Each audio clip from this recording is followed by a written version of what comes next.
Konnichiwa minasan, balik lagi sama gue Ondo di channel Septian Ondo.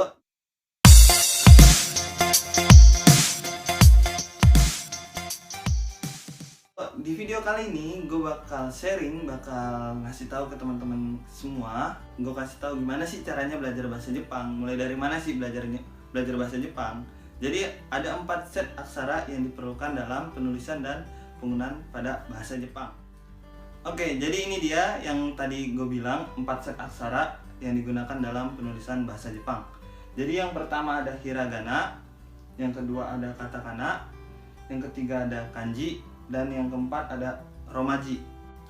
Jadi di video kali ini gue gak bakal ngulas secara detail, secara mendalam tentang 4 set aksara ini, tapi gue bakal ngasih tahu ke teman-teman gimana sih cara penggunaan 4 set aksara ini dalam penulisan bahasa Jepang. Oke, jadi yang pertama ada hiragana. Hiragana sendiri digunakan untuk menuliskan bahasa Jepang asli. Serta hiragana sendiri juga digunakan untuk menuliskan cara baca kanji. Biasanya di kanji itu, di kanji penulisan kanji kayak gini.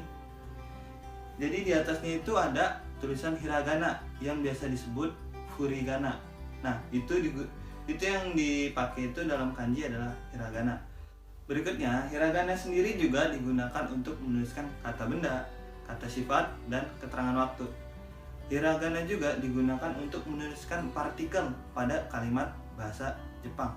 Dan juga hiragana terdiri dari 26 suku kata yang dimulai dari huruf A, I, U, E, O sampai seterusnya sampai N. Nomor 2 yaitu adalah katakana. Katakana sendiri juga terdiri dari 26 suku kata yang dimulai dari huruf A, I, U, E sampai seterusnya sampai huruf N. Dan katakana sendiri digunakan untuk membahasa Jepangkan bahasa asing atau yang biasa disebut dengan gai raigo. Gai itu luar, rai itu datang, dan go itu bahasa. Jadi intinya gai raigo sendiri adalah bahasa serapan dari luar yang diserap ke Jepang menggunakan bahasa Jepang, dan itu dituliskan dengan katakana. Dan juga katakana sendiri digunakan untuk menuliskan nama orang. Contohnya nama saya Ondo, O N Do, Ondo. Nah, itu menggunakan katakana. Oke, yang ketiga ada kanji. Kanji sendiri terdiri lebih dari 1000 macam bentuk. Dan kanji sendiri ini digunakan untuk memisahkan satu kalimat ke kalimat yang lain. Karena tata bahasa dalam bahasa Jepang tidak menggunakan spasi. Jadi kanji ini sangat penting digunakan untuk pemisah antara satu kalimat ke kalimat yang lainnya, agar sang pembaca dan penerima informasi tidak salah dalam menanggapi suatu tulisan. Jadi itulah pentingnya sebuah kanji. Oke, nomor 4 yang terakhir ada romaji. Romaji ini sama seperti tata bahasa dalam bahasa Indonesia, yaitu alfabet. Dan tulisannya pun sama dari A sampai Z. Ada 26 karakter. Jadi itulah 4 set aksara yang digunakan dalam tata bahasa Jepang. Langsung aja kita masuk ke contoh kalimat. Oke, ini dia contoh kalimatnya, bisa dilihat. Saya deketin. Oke. Jadi saya baca dulu. Aji san wa ie de shinbun o yomimasu. Nah, bisa dilihat di sini ada penggunaan hiragana, katakana, dan juga kanji. Begitu pula dengan romaji. Nah, kalimat tadi artinya adalah Aji membaca koran di kamar. Bisa dilihat garis 2 di sini itu adalah penggunaan katakana. Ya, kayak tadi penggunaan nama orang asing, Aji.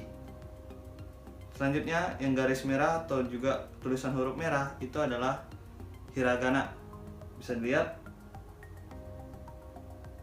Oke, selanjutnya ada kanji. Nah, kanji itu yang seperti ini, bentuk-bentuk yang kita tidak tahu apa maksudnya, ya kan? Jadi ada ie, ada shinbun, ada yomimasu. Nah, ini ada 1, 2, 3, dan 4 bentuk kanji.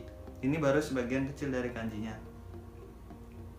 Dan seperti biasa tadi romajinya penggunaan pada artinya. Ya. Kurang lebih bentuk penggunaan hiragana, katakana, dan kanji seperti ini. Jadi untuk teman-teman yang sekiranya pengen belajar bahasa Jepang, kita sama-sama pahami dulu penggunaan hiragana, katakana, dan kanji. Oke, cukup sekian video kali ini. Semoga video yang tadi bermanfaat buat kita semua, dan sekiranya kalau teman-teman suka dengan video ini, jangan lupa klik tombol like dan share ke teman-teman kalian yang ingin juga belajar bahasa Jepang. Dan mohon dukungannya, mohon supportnya buat channel ini dengan cara klik tombol subscribe supaya saya semakin semangat bikin video tentang Jepang, baik itu bahasa, baik itu budaya, seni, bahkan kuliner. Jadi mohon bantuannya. Ite kurete arigatou gozaimashita. Sampai jumpa di video selanjutnya. Bye bye. Salam anak rantau. Horas.